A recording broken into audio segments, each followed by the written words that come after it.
مصر کے بادشاہ نے اپنی بیٹی نکاح میں دی، واپس آئے، اولاد کوئی نہیں، 2 بیویاں، 86 برس کی عمر ہو گئی، مانگتے مانگتے مانگتے 60 سال کی دعاؤں کے بعد اللہ نے بیٹا دیا، اسماعیل۔ اور ابھی وہ چند دن کے تھے کہ اللہ کی طرف سے اشارہ ہوا، ان لے کے نکل، ان لے کے نکل۔ کدھر؟ کدھر؟ اللہ نے سارا کے دل میں ڈال دیا، کھچاؤ، دل بند کر۔ سارا کہے بڑی بیوی، انہوں میری اکھیاں تو دور کر، میرا دل کٹیندہ ہے، انہوں اولاد ہوگی مینوں نہیں ہوئی، انہوں میری اکھیاں تو دور کر، میں نہیں ویکھ سکتی۔ انہوں نے سمجھا سوکن پنا ہے۔ جبریل آ گیا کہ اللہ تعالیٰ فرما رہے ہیں جیسے کہہ رہی ہے ویسے کرو، لے جاؤ۔ کہ اللہ کہاں لے جاؤں؟ کہاں جہاں ہم کہیں۔ کہا تو اللہ میں جامع کیویں؟ کہا جبریل آئے گا زندگی میں پہلی دفعہ، کائنات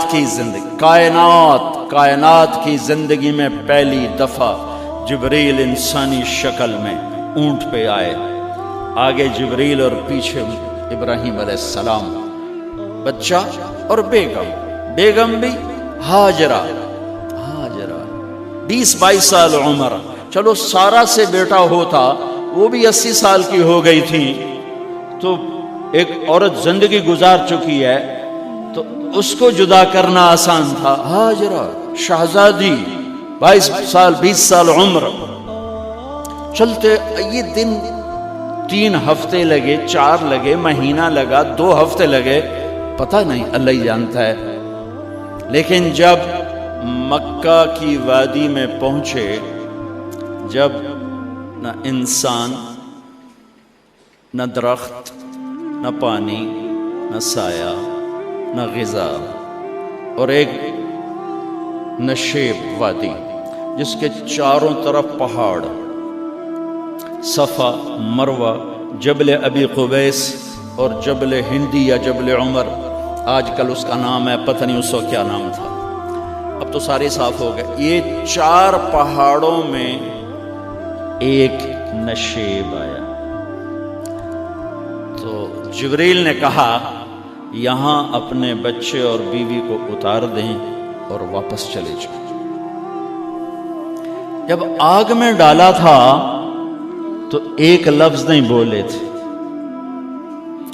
اور ایک طرف ہوا کا فرشتہ، ایک طرف پانی کا فرشتہ کہ ہم آپ کی مدد کریں، کہ اما الیک فلا، نہیں تمہاری ضرورت نہیں، اما اللہ فنعم، اللہ ویکھ رہا ہے، انہوں بچاونا ہو تو بچا لے سی، یہ ساڑنا ہو تو ساڑ دے سی، میں تہاڈی لوڑ بھی فرشتوں سے بھی بے نیاز ہو کے۔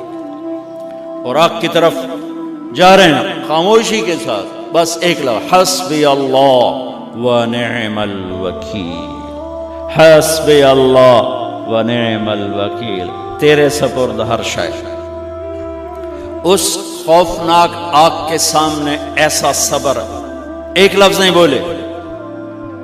جب جبریل نے کہا ایتھے چھوڑ دے ہو، ایک دم یہاں کیسے چھوڑ دوں؟ یہاں تو نہ کوئی انسان ہے، نہ اسباب زندگی ہیں، نہ پانی ہے، کچھ بھی نہیں ہے، کیسے چھوڑ دوں؟ کہا آپ کے رب کا فرمان ہے یہیں چھوڑنا، کہ اس بچے کی پشت سے آخری نبی تشریف لائیں گے اور اس وادی کو میں تشریف لائیں گے۔ اسلمت لرب العالمین، ٹھیک چھوڑ دے۔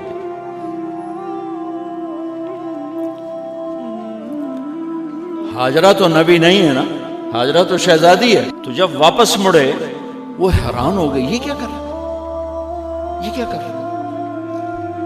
تو انہوں نے پوچھنا شروع کیا، اب کیا، یہ کیا، مجھے کیوں چھوڑ کے جا رہے ہو؟ امر، خاموش، جواب نہیں دینا۔ بچہ گود میں ہے، تصور کرو 4000 سال پہلے دا مکہ میں کیویں وکھائی، میں آپ نہیں ویکھ سکتا تو انہوں کیویں وکھائی؟ کالے پہاڑ، انسان نہیں، ہوا کی سنسناہٹ، دھوپ کی تپش، پہاڑ کی آگ، پتہ نہیں کون سا مہینہ تھا اللہ ہی جانے، اور وہ جاری ہیں ساتھ ساتھ.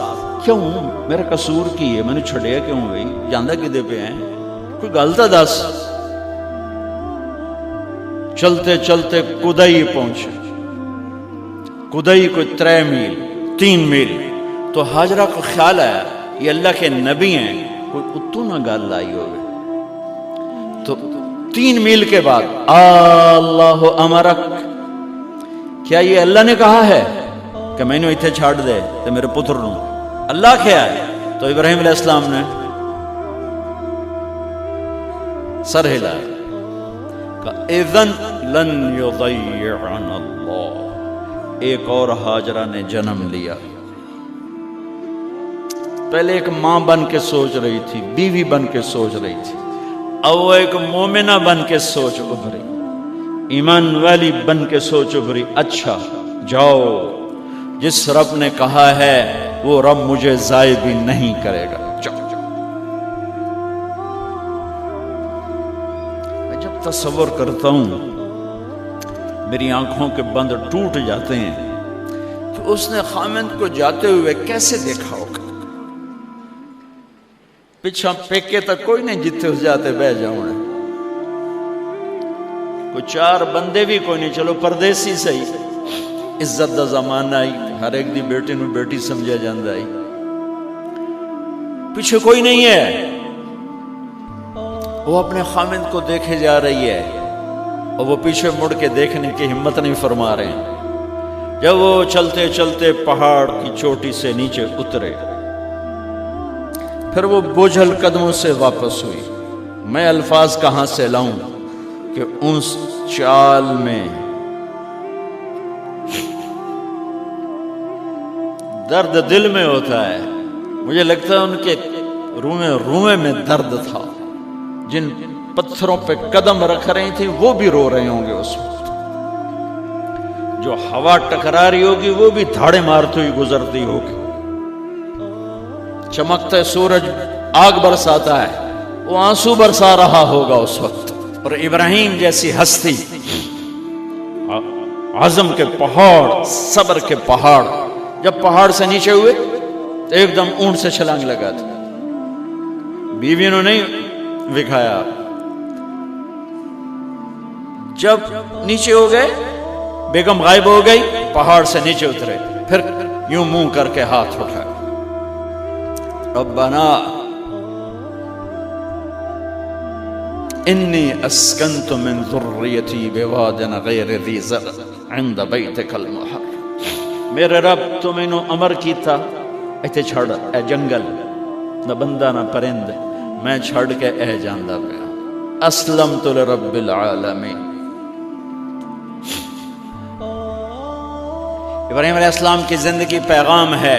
ہمیں بیوی بچے چھوڑنے کو نہیں کہہ رہا، ہمیں کہہ رہا ہے جھوٹ چھوڑو، فحاشی چھوڑو، بدماشی چھوڑو، بددیانتی چھوڑو، خیانت چھوڑو، شراب چھوڑو، بدکاری چھوڑو، جوا چھوڑو، ظلم چھوڑو.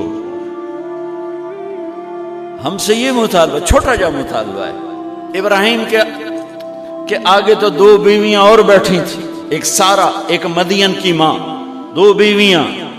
فلسطین کی بستی آباد، سرسبز. ہاجرہ کے پاس کیا تھا؟ کالے پہاڑ، پانی بھی کوئی نہیں ہے. مجھے خیال آتا جب رات آئی ہوگی تو رات کا اندھیرا، پہاڑوں کا اندھیرا، کالے پتھروں کا اندھیرا، گہری وادی کا اندھیرا، ان سارے اندھیروں میں ایک عورت کا تصور کرو، معصوم بچوں کو گود میں لے کے جب بیٹھی ہوگی تو تاروں نے ابھر کے دیکھا ہوگا کہ یہ کون مائی ہے. تاروں کو مسکراہٹ سے تشبیہ دی جاتی ہے. میں کہتا ہوں اس رات تارے بھی روئے ہوں گے، چاند بھی حیران ہوگا، ایک چکرے کون بی بی بیٹھی ہوئی ہے. اس مائی کی رات کیسے گزری، آنے والا گرم دن کیسے گزرا، پانی ختم ہوا، بچے کی ایڑیاں اور آہو بکا. اللہ زمزم پہلے کیوں نہ کٹیا؟ اللہ کو پتا تھا میں نے زمزم نکالنا ہے. پہلے کیوں نہیں کڑیا؟ انہوں روایا کیوں؟ ماں نو دوڑایا کیوں؟ صفا مروا پھر سینہ پاٹ گیا۔ یہ میرے اللہ نے دنیا کو امتحان کی جگہ بنایا ہے۔ وہ الف لام میم احسب الناس ان يتركوا ان يقولوا آمنا وهم لا يفتنون ولقد فتنا الذين من قبلهم فليعلمن الله الذين صدقوا وليعلمن الكاذبين۔ میں تسی کلمہ پڑھا ہے نا میرا، اب میں امتحان لوں گا۔ تسی پہلی تو دوئی چ نہیں جاون دین دیو جب تے امتحان پاس نہ کرے۔ پہلی تو دوئی بھی کوئی کلاس ہوندی نہیں، امتحان دیو پاس ہو گئے چلو ہن دوئی بہاؤ، نہیں پچھا لے جاؤ۔ ہے میرا اللہ کہتا تمہیں جنت دینی ہے، اپنی رضا دینی ہے، تھوڑا تو مینوں کھڑکاون دیو، کچھ تو میں کھڑکاواں گا، لیکن اوئے ہائے اتنا نہیں۔ جب میں صفا مروہ چلتا ہوں تو مجھے اماں ہاجرہ کا خیال آتا ہے کہ ہم تو گیلری میں چل رہے ہیں بڑے آرام سے، وہ تو ایک پہاڑ پہ چڑھتی اترتی، دوسرے پہ چڑھتی اترتی، انہیں پتا تھا اللہ کی قسم کوئی انسان نہیں، لیکن بچے کو تڑپنا دیکھ نہیں رہی ماں، دیکھنے کی جرت نہیں ہے۔ صفا مروہ صفا مروہ صفا مروہ صفا مروہ، 7 چکر کے بعد نا وہ ہمت جواب دے گئی۔ اگر ہمت ہوتی تو شاید وہ اور چلتی، اور بے بس ہو کے گری ہیں، اور آخری نظر بیٹے کو دیکھنا چاہا کہ میں ایتھے مر جاواں او اتھے مر جاواں، نہ او میرا مرنا ویکھے نہ میں او دا مرنا ویکھ۔ جس امت کی بنیاد اتنی بڑی قربانی پر ہو، وہ امت کہے سود کے بغیر گزارا نہیں، جھوٹ کے بغیر گزارا۔ سارے بازار کے تاجروں سے پوچھو، کہتے ہیں جھوٹ کے بغیر دکانداری۔ سارے میں وکیلوں کو کیا کہوں، قانون نکالا ہے، وہ کہتے ہیں جھوٹ کے بغیر کیس نہیں۔ سیاستدانوں سے پوچھو، جھوٹ کے بغیر سیاست نہیں۔ کہاں سے لائے ہو یہ علم؟ کس کو جھٹلا رہے ہو؟ اپنے نبی کو؟ کون سے پیمانے بنا دیے تم نے؟ تو کلمہ توحید و رسالت کے، عشق رسول کے کون سے پیمانے بنائے ہیں؟ میرے نبی نے فرمایا میرا امتی ہر گناہ کر سکتا ہے، ایک جھوٹ کبھی نہیں بولے گا، ایک دھوکہ کبھی نہیں دے گا۔ سارا پاکستان جھوٹ اور دھوکے کا گٹر بن گیا ہے۔ بازار، شہر، دیہات، منڈیاں، فیکٹریاں، وزارتیں، صدارتیں، دفاتر، عدالتیں، جس ملک کی عدالت ظلم و ستم پر اٹھ رہے ہو، میں کتھے جا کے ہنج کڈھا، کتھے جا کے ٹکر مارا؟ یہ ہاجرہ کا قصہ اس لیے ہے کہ اللہ پر ہر چیز قربان کرو۔ قربان نہیں، اللہ ہر ایک سے نہیں لیتا، وہ حسین جیسوں سے لی، وہ ابراہیم جیسوں سے لی، وہ صحابہ سے لی۔ ایسی ہمیں گندگی کے کیڑے، تو وہ گر گئیں کہ میں یہاں مر جاؤں، اسماعیل وہاں مر جائے، اور نو میں نے ویکھے میں نے ویکھے، لیکن ایک ایسے الوداعی نظر ڈالی کہ پتہ نہیں کہ میں مردہ پہ ہے۔ تو میرے رب کا غیبی نظام حرکت میں آ چکا تھا۔ ایک خوبصورت جوان کو دیکھا جو وہاں کھڑا ہوا ہے، تو ماں کی ممتا نے پھر انگڑائی لی اور پھر دوڑی، ساری تھکاوٹوں کو بھلا کر، پھٹے ہوئے سینے کو بھلا کر قریب آئیں تو وہ تو غائب ہو چکا تھا۔ جبریل انسانی شکل میں پر مارا، بچے کی ایڑیوں سے زمزم نکالا، پانی کا چشمہ نکالا، اور وہ غائب، اور پانی ابل رہا تھا۔ ان کا زمزم زمزم، عبرانی زبان میں زمزم، رک جا رک جا۔ میرے نبی نے کہا اللہ میری ماں کا بھلا کرے، وہ زمزم نہ کہتی تو یہ پورا اللہ دریا بنا دیتا، پر اللہ نے انہوں کھوئی بڑا بنائی، دریا نہیں بنا بنا۔ کیا پانی ہے؟ کنویں کا پانی کھڑا ہو، بیچ میں مینڈک پیدا ہو جاتے ہیں، کیڑے پیدا ہو جاتے ہیں، کتنے پونگ پیدا ہو جاتے ہیں، مچھر پیدا ہو جاتے ہیں، اس میں گھاس نکل آتی ہے، کائی نکل آتی ہے، ساری دنیا میں پھر کے جاؤ دیکھو، واحد زمزم کا کنواں ہے جس میں مینڈک پیدا نہیں ہوتا، کیڑے پیدا نہیں ہوتے، پونگ پیدا نہیں ہوتے، کوئی مچھر پیدا نہیں ہوتا، کوئی گھاس پیدا نہیں ہوتا، کوئی کائی پیدا نہیں ہوتی، صاف شفاف. اور جو ہی اوپر سے موٹر چلتی ہے پانی کو کھینچنے کے لیے تو 6-7 سوراخ ہیں. سب سے بڑا سوراخ بیت اللہ کی طرف ہے، حجر اسود کی طرف ہے، اس سے پانی ابلتا ہے طوفان کی طرح، اور جو ہی موٹر بند ہوتی ہے تو وہ چشمے کا پانی، وہ سوراخوں سے پانی بند ہو جاتا ہے. یہ میرے رب کی مدد، نصرت، کہ تم اللہ کو راضی کرنے کے لیے قدم اٹھاؤ، تمہارا ہاتھ پکڑ لے گا، تم اس کی رحمت تمہیں اپنی چھاؤں میں لے لے گی.